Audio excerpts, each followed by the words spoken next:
subject that is related to a topic which actually isn't in the DSM, and it's not a formal diagnosis, but there is an issue that certain people have, which I believe is connected to kind of anxiety disorders, often trauma as well, and it's called commitment and relationship phobia.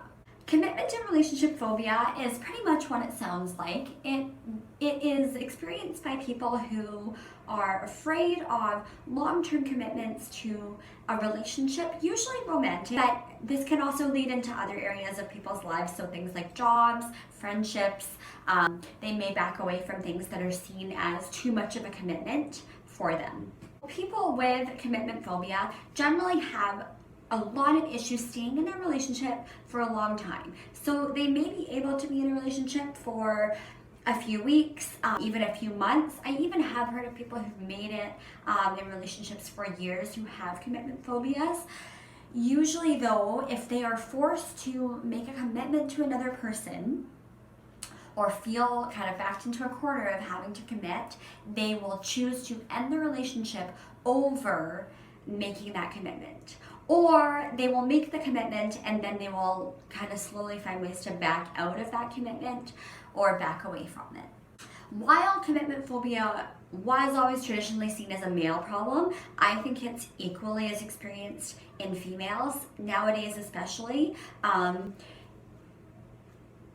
I think it is genuinely, for a lot of people, a fear that in committing to another person, they are losing a level of their independence. So while people who have commitment phobias genuinely often do create intimacy, even love from other people, they also have an inherent and intense fear of losing control over their individuality, over their identity, or whatever it may be that's preventing them from wanting to participate in a mutually beneficial and committed relationship. Some common things that cause or that can perpetuate commitment phobia are things like having an unsettling childhood, so a difficult or tumultuous experience of parental marriage and relationships.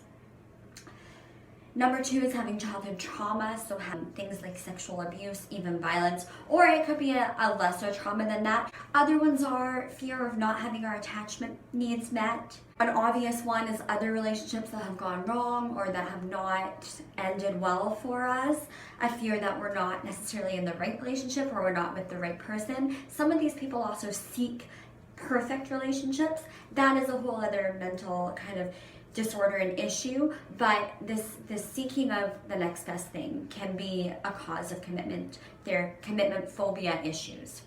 And another one is fear that we're not in control of the relationship, so it might end before we're ready, feeling like we have to be the one to kind of break it off or push the other person away. A large one as well as trust issues, so just difficulty trusting other people, and that can be for a variety of reasons.